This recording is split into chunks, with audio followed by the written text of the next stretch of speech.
Premier ministre Pham Minh Chinh a entamé sa visite officielle au Qatar. Cette visite vise à renforcer la confiance politique et la coopération bilatérale dans des secteurs stratégiques. Un contrôle strict est nécessaire pour que les plateformes de commerce électronique transfrontalières soient conformes à la loi vietnamienne. Rencontre avec le peintre artiste Duy Văn qui raconte des histoires liées à la culture spirituelle du Vietnam à travers ses illustrations et son travail pour recréer des costumes anciens.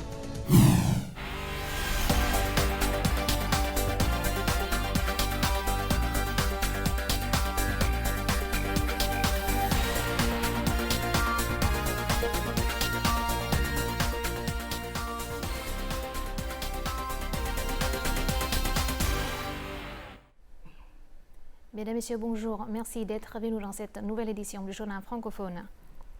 Placée sous le thème Horizon infini, investir aujourd'hui pour façonner l'avenir, la 8e édition de la conférence de Future Investment Initiative a eu lieu mercredi soir à Riyad, capitale saoudienne.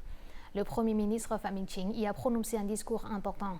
Cet événement est également connu comme une Davos dans le désert, car il a attiré environ 6 000 dirigeants et délégués de près de 100 pays. L'ordre politique est polarisé, les marchés de produits sont diversifiés. La production et les affaires sont plus écologiques, toutes les activités humaines et sociales sont numérisées. Cette tendance dans le monde a été abordée dans le discours prononcé par le Premier ministre vietnamien.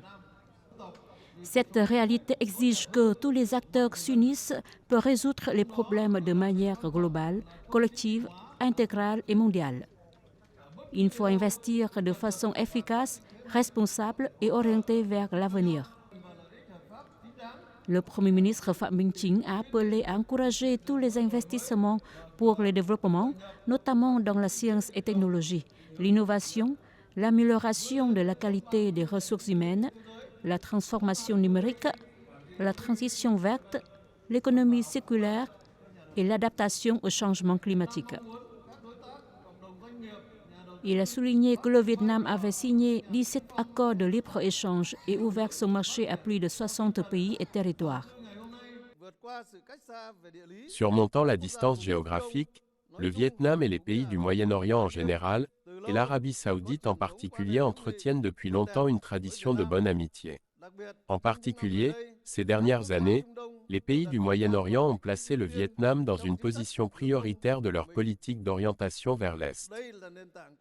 Il s'agit d'une base importante permettant aux deux parties d'exploiter leur potentiel, de se compléter et de porter leurs relations à un nouveau niveau, plus complet, plus profond, plus efficace et plus durable en termes de qualité, de politique et d'économie. Après avoir prononcé son discours, Pham Minh Chinh a eu une discussion avec la rédactrice en chef du magazine The Economist, au cours de laquelle il a souligné la détermination du Vietnam à construire une économie indépendante et autonome, tout en poursuivant activement une intégration internationale intensive, complète, substantielle et efficace.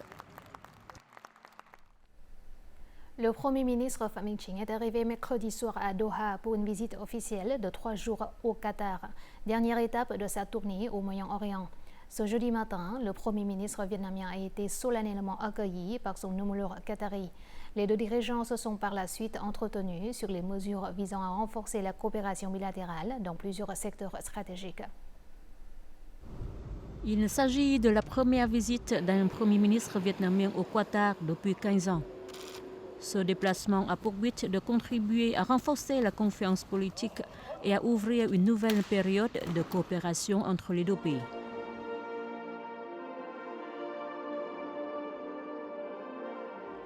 Lors de leur entretien, les deux premiers ministres sont convenus de porter bientôt les relations bilatérales à une nouvelle hauteur.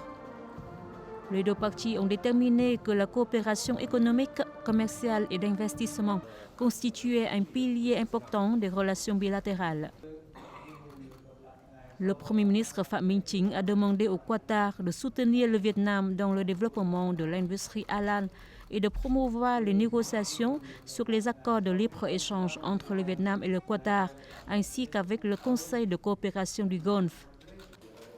Le Vietnam souhaite que les fonds d'investissement du Qatar s'intéressent plus aux domaines stratégiques du Vietnam, tels que les infrastructures, les énergies renouvelables, les ports maritimes, la production et la transformation agricole et halieutique.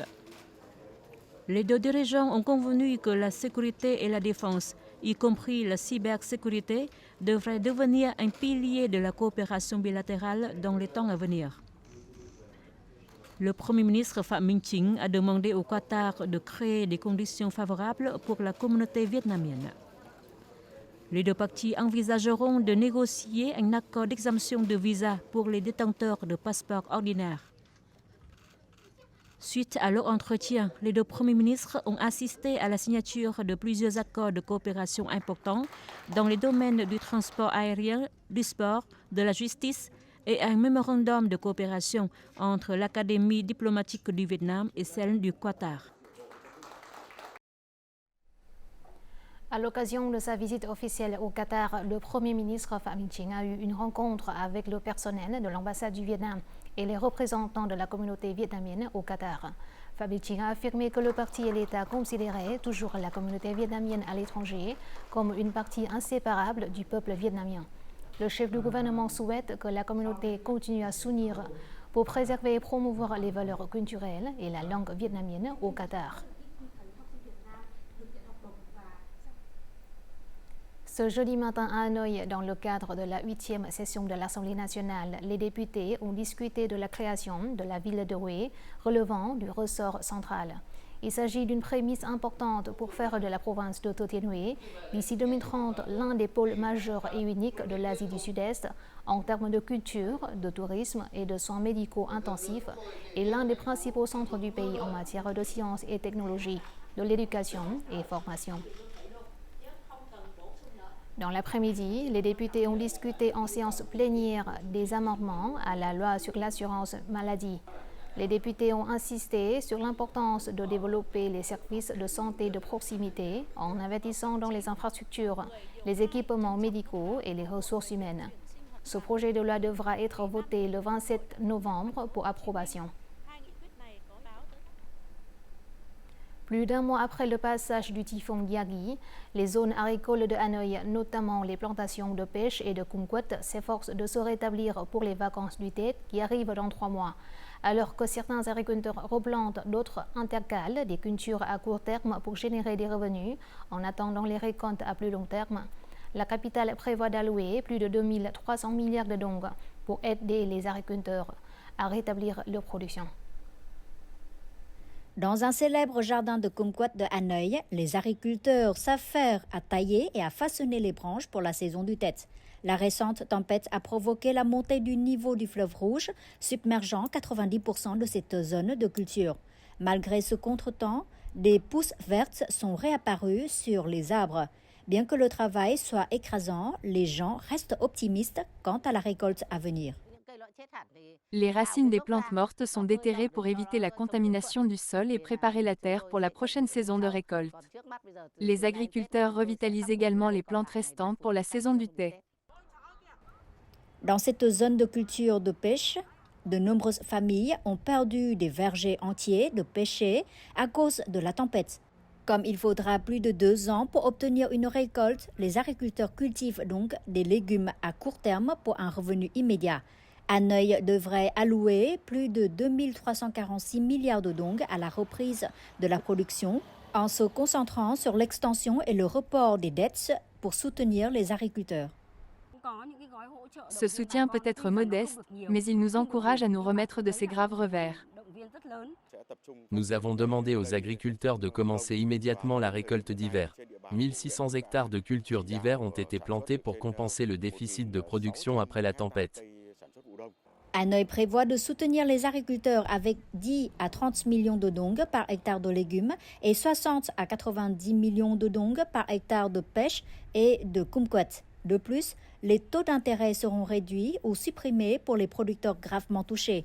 Cette aide opportune renforcera la confiance des agriculteurs, leur permettant de se rétablir rapidement pour stabiliser leurs conditions de vie.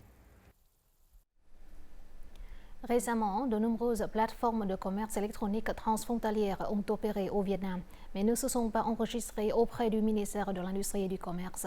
Cela présente de nombreux risques pour les consommateurs. Ces plateformes doivent se conformer à la réglementation, respecter les obligations fiscales et garantir la qualité des produits. Il s'agit d'une condition préalable pour garantir les droits des consommateurs et une concurrence loyale. Même modèle de pantalon, mais les plateformes d'e-commerce étrangères les vendent à moins de 300 000 dong. Pendant ce temps, avec le coût de la location d'un magasin et du personnel, ce magasin ne peut pas proposer des réductions et des prix compétitifs. Les plateformes de commerce proposent des campagnes de rabais importants, mais elles n'ont pas à payer pour le terrain ou le personnel. Du côté des consommateurs, le prix est attractif, mais la qualité n'est pas garantie. De nombreux articles achetés sans les utiliser en raison de leur mauvaise qualité deviennent chers. Les produits vendus sur des plateformes d'e-commerce étrangères qui ne sont pas enregistrés au Vietnam sont souvent confrontés à des risques tels que des produits défectueux, des produits non retournables ou même contrefaits. Pour les produits contrefaits, de mauvaise qualité et en quantité insuffisante, il n'existe aucun mécanisme pour protéger les intérêts des acheteurs. Ces échanges peuvent être considérés comme des opérations souterraines, qui ne sont pas encore gérées par le Vietnam, donc le droit de porter plainte des consommateurs ne sera pas résolu. En plus de conseiller aux consommateurs de se protéger et de ne pas effectuer de transactions via des plateformes d'e-commerce en infraction, le ministère de l'Industrie et du Commerce continuera d'exiger que les plateformes se conforment aux lois vietnamiennes en vigueur. Notre journal continue avec les taux de change et l'indice de la bourse du Vietnam.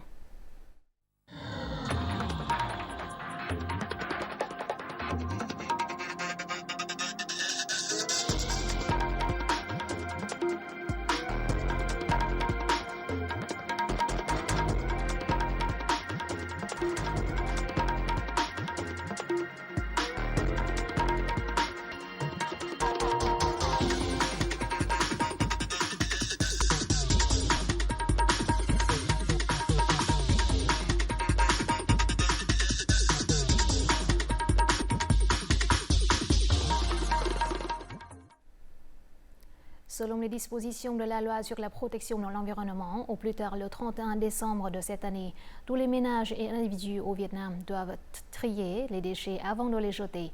Cependant, dans les grandes villes comme Hanoi ou Ho Chi Minh Ville, la mise en œuvre d'une classification des déchets à la source des ménages reste encore difficile. Tout de suite, état de lieu.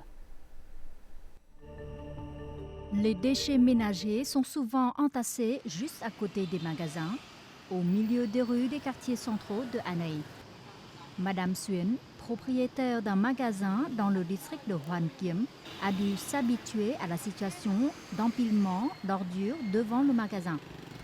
Elle détériore le paysage, mais affecte également les affaires des commerçants. Les gens apportent leurs propres déchets ici pour jeter. Souvent, l'eau sale provenant des ordures coule juste devant mon magasin. C'est très sale et insalubre.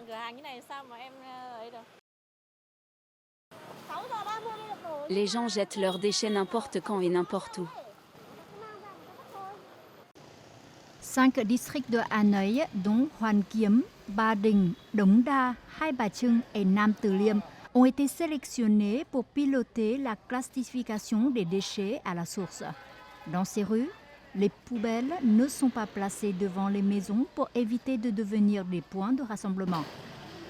Malgré la communication et la propagande, de nombreuses personnes continuent de jeter leurs déchets sans discernement. Le travail de communication et de campagne a été reproduit dans chaque quartier. Cependant, l'effet n'a pas été celui attendu. Selon le plan, d'ici le 31 décembre de cette année, la ville de Hanoi reprendra le projet pilote de classification des déchets et procédera à une évaluation pour reproduire le modèle dans toute la région. Et pour que la classification des déchets à la source réussisse, non seulement les autorités et les entreprises environnementales préparent pleinement Les infrastructures de traitement des déchets, mais la sensibilisation de chaque citoyen joue un rôle important.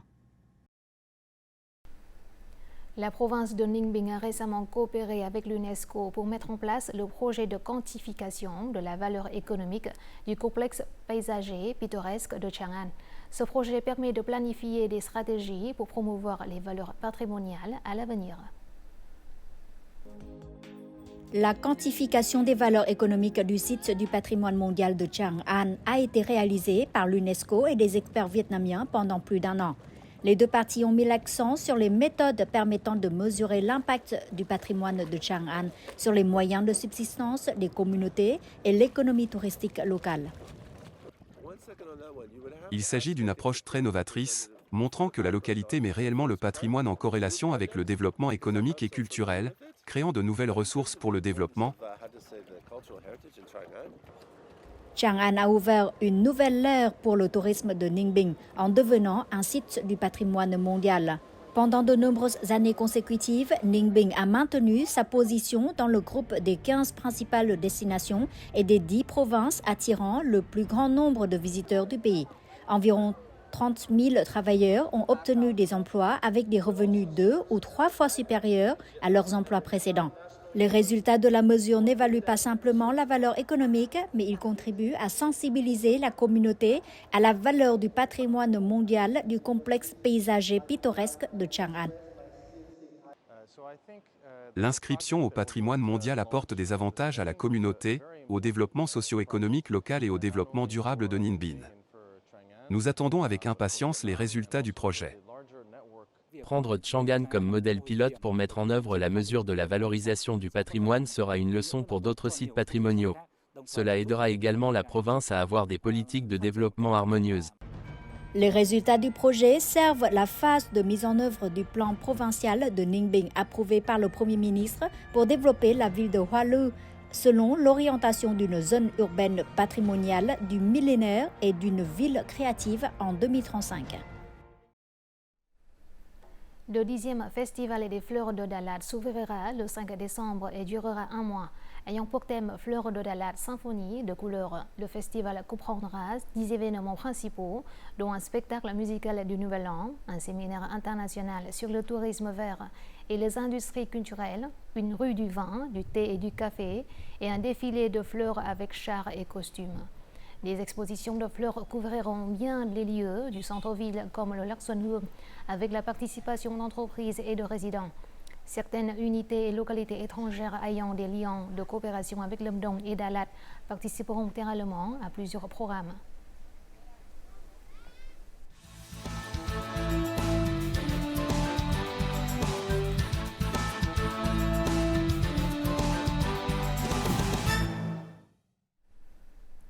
En mélangeant les styles de dessin contemporains avec les couleurs vibrantes des peintures folkloriques de Đông Ho, le jeune artiste Duy Văn a créé des illustrations qui racontent des histoires liées à la culture spirituelle populaire du Vietnam. Ayant une passion ardente pour la préservation et la promotion des valeurs traditionnelles, Văn travaille également comme directeur artistique pour 2 films à succès récents, Le Tết dans le village de l'enfer et Cam. Découvrons son parcours artistique dans le reportage qui suit. De la recréation de costumes anciens à la création de personnages pour le film Cam qui est sorti en salle en octobre dernier. Du dessin des affiches à la conception des publications médiatiques pour le film Le Tết dans le village de l'enfer. Le directeur artistique de ces 2 projets de films est Duy Văn, un jeune artiste diplômé en design graphique et qui poursuit le travail de création d'illustrations d'histoires folkloriques depuis près d'1 décennie. Duy Văn fait partie des jeunes passionnés par les matériaux folkloriques. Il travaille assidûment dans les recherches et les créations. Par conséquent, lorsque le producteur Oh Hang Quan et moi avons voulu développer un film d'horreur basé sur la culture populaire, Duy Văn était un choix formidable et idéal pour notre projet.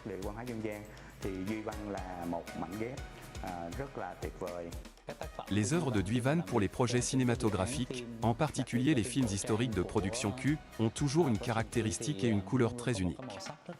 Les valeurs culturelles traditionnelles sont une source d'inspiration inépuisable pour la création d'œuvres purement vietnamiennes, contribuant à la promotion de la culture populaire vietnamienne, en particulier de la culture spirituelle, auprès du jeune public vietnamien et même étranger. Je sais que pour le film Cam, vous avez pris en charge tout le travail artistique de la création de costumes au marketing. Combien de temps vous a-t-il fallu pour ce travail et avez-vous rencontré des difficultés? En tant que directeur artistique du projet, en particulier pour un film historique comme Cam, je trouve que la création de costumes est un grand défi. L'équipe a choisi les périodes dont il y a des documents historiques à consulter. Plus précisément, nous nous sommes concentrés sur la fin de la dynastie des Lê et le début de la dynastie des Nguyễn. Nous avons recréé la robe à col croisé, la robe à col rond, la robe à 4 pans et la robe à rabat parallèle. Nous nous sommes inspirés des couleurs vibrantes des peintures folkloriques Đông Hồ et Sinh. En outre, les images et les symboles des personnages sont également très importants. Par exemple, les costumes de Cam présentent des fleurs de lotus. Avec cette fleur, nous avons choisi la couleur marron de la boue et la couleur verte des feuilles. En ce qui concerne Tâm, le personnage qui incarne l'innocence et l'amour pur, ainsi que la justice, nous avons choisi des tons doux tels que le rose et le bleu pastel pour les costumes. Cũng như đại diện cho sự chính nghĩa thì nhân vật này sẽ gắn liền với những tông màu nhẹ nhàng như ví dụ như hồng, xanh dương và khi nhân vật có sự biến chuyển trong tâm lý của mình. Fort de son talent artistique et de sa passion pour les contes populaires vietnamiens, Duy Văn a publié Quỷ Dân Gian Ký, un livre synthétisant les histoires spirituelles de la culture vietnamienne. Avec une approche nouvelle et créative, Duy Văn souffle une nouvelle vie à ses œuvres inspirées de peintures folkloriques Hàng Chống et Đông Hồ. Il les combine harmonieusement avec les arts de peinture modernes comme le line art et le gribouillage. Parmi tous ces produits et projets, je suis particulièrement impressionnée par le livre Le Diable du Peuple, volume 1. C'était la première fois que je tenais dans mes mains un livre sur les démons populaires vietnamiens. Duy Văn est un jeune pionnier dans ce domaine. Grâce à ses œuvres, la culture populaire devient plus accessible aux jeunes, ce que j'apprécie particulièrement. En plus des projets de films, avez-vous publié un livre sur la vie spirituelle populaire vietnamienne? Nous apprenons souvent des choses sur le folklore du Japon, de la Thaïlande et de la République de Corée à travers leurs films, leurs livres et leurs bandes dessinées. Ainsi, à travers le projet Quỷ Dân Gian Ký, je souhaite faire découvrir des pratiques culturelles et des croyances spirituelles de nos ancêtres. Le projet Quỷ Dân Gian Ký est une collection d'illustrations et d'informations sur les coutumes et les traditions vietnamiennes. J'ai choisi d'utiliser des dessins au trait et des gribouillages. Je dessine souvent de jolies illustrations. C'est aussi un style de narration plus accessible au public. À travers vos œuvres, quel message voulez-vous transmettre au public? En tant que jeune artiste, je me sens responsable de créer des œuvres destinées au jeune public pour le rapprocher des valeurs culturelles folkloriques du pays. Chaque conte cache derrière elle des leçons morales sur la vie et le respect ancestral. J'espère que les films de contes ou d'horreur aident les jeunes à ne pas tomber dans la superstition. J'espère qu'ils continueront à chérir et à promouvoir les valeurs traditionnelles du Vietnam.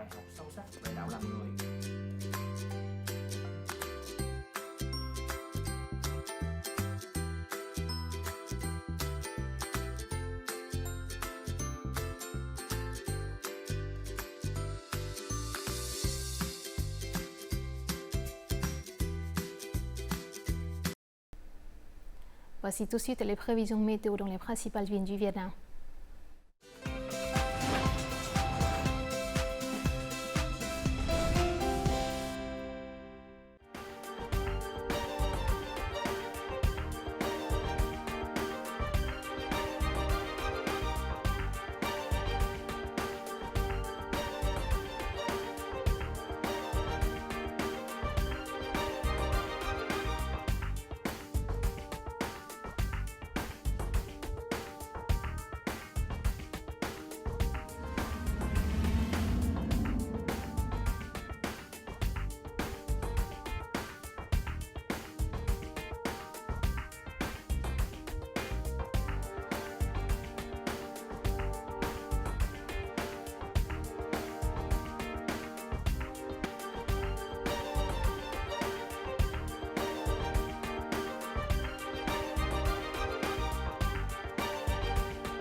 C'est la fin de notre journal francophone. Merci de votre attention. Au revoir et à la prochaine.